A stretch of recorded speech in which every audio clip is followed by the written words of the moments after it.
നാണുക്കുട്ടൻ വളർന്നു വരും തോറും ഓരോരോ അത്ഭുതങ്ങളിലേക്ക് ശ്രദ്ധ കേന്ദ്രീകരിച്ചു. കൃഷി കാര്യങ്ങളിൽ ശ്രദ്ധിക്കാൻ തുടങ്ങി. അങ്ങനെ കൃഷി കാര്യങ്ങൾ സ്വന്തം ആ കുരുന്ന് കൈകൊണ്ട് നാണുക്കുട്ടൻ തനിയെ വെറ്റില,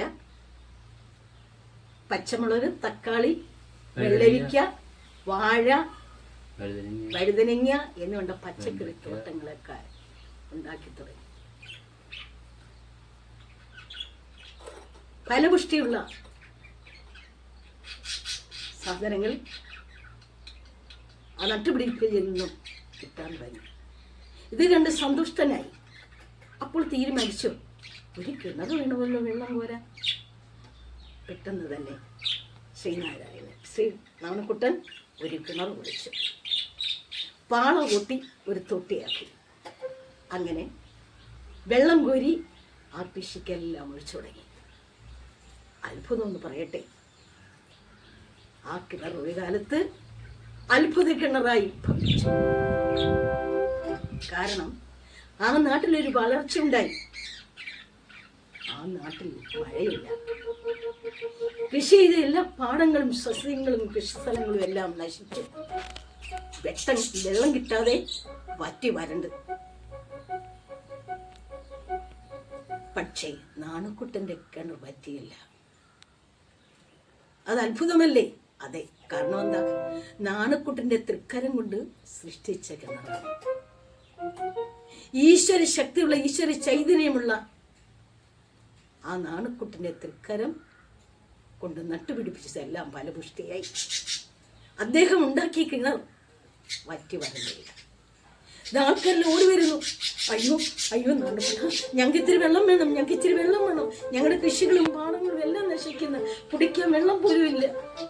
ജാതി മത ഭേദമന്യേ നാണുക്കുട്ടൻ ഉണ്ടാക്കിയ കിണറിൽ അതാ അവർ വെള്ളം കോരാൻ തുടങ്ങി. ആ നാട്ടിലുള്ളവരെല്ലാവരും വെള്ളം കോരാൻ തുടങ്ങി. പക്ഷെ നാണുക്കുട്ടന്റെ കിണർ വറ്റി. അങ്ങനെ ഒരത്ഭുത കിണറായി ഭവിച്ചു. വലിയ നാണുക്കുട്ട ആ പാടത്തേക്ക് പോകും.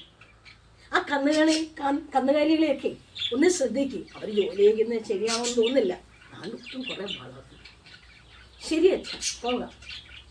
അവനൊന്ന് പോയി നോക്കിക്കേ. പോയി. ഒരു കാര്യം പറയാം, പോന്നോ കൊള്ളാം. ഒരേ വീടുകളിൽ കയറി ഇറങ്ങിയൊക്കെ നടന്നേച്ച് ഇവിടെ വരരുത്. പാടത്ത് നിന്ന് നോക്കാനാ പറഞ്ഞേക്കുന്നത്. ശരി അച്ഛാ, ഞാൻ ഇന്നും പോകുന്നില്ല. നാണുക്കുട്ടൻ പാടത്തേക്ക് ചെന്നു. ദേ ആ പാടം നിൽക്കുന്ന കാളകളെ ആ ദ്രോഹികൾ ആഞ്ഞടിക്കുന്നു. നാണുക്കുട്ടൻ നെഞ്ചത്ത് കൈവച്ചു. അയ്യോ കഷ്ടം! ആ അടിയുടെ വേദന നാണുക്കുട്ടനെ അനുഭവിച്ചു. നിർത്തോ, ഇങ്ങനെ അടിക്കണ്ട ആ മിണ്ടാപ്രാണികളെ. അവരുടെ ശരീരം നോവുന്നത് കാണുന്നില്ലേ? നിങ്ങളെ അടിച്ച നിങ്ങൾക്ക് നോവില്ലേ? അവരാരും കേട്ടില്ല. അവരിത് തുടർന്നുകൊണ്ടേയിരുന്നു. ഇതിലേ പോകാൻ, അങ്ങോട്ട് പോകാൻ. കാളെ നിയന്ത്രിക്കുക. ആ നിയന്ത്രണം തെറ്റുമ്പോൾ ആ ഞാൻ അടിക്കുക.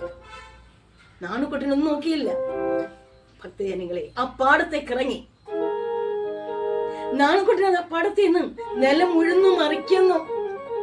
കണ്ടോ? ആ ബാല്യകാലത്ത് ആ കുഞ്ഞ് ചെയ്യുന്ന ജോലി കണ്ടോ? അത് ബാല്യകാലത്ത് വീട്ടിൽ നിന്നും പറമ്പിൽ നിന്നും മുത്തശ്ശിയിൽ നിന്നും അമ്മയിൽ നിന്നും അച്ഛനിൽ നിന്നും കാരണവന്മാരിൽ നിന്നും എല്ലാം കരസ്ഥമാക്കി.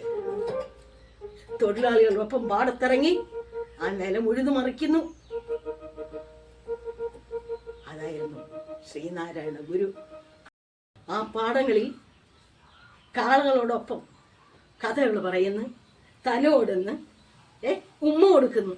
ആ കാളകളെല്ലാം തലയും കുലുക്കി അനുസരണയുള്ള പോലെ ഇഷ്ടമുള്ളിടത്തോട്ടൊക്കെ ഓടും. നാണുക്കുട്ടനും അതിന് പുറകിന് പോകും. അല്ല, ഇവിടെ നിൽക്കേ, രണ്ടടിയെ കൊടുത്ത് അവിടെ നിൽക്കുന്നൊന്നും പറയത്തില്ല.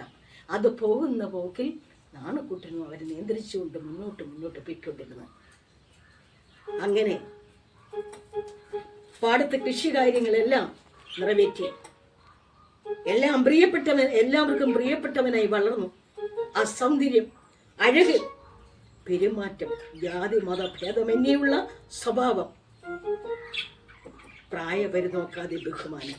ഇവിടെയാണ് ഈശ്വരൻ പ്രത്യക്ഷ ദൈവമായി നാം നാണലിൽ കണ്ടത്.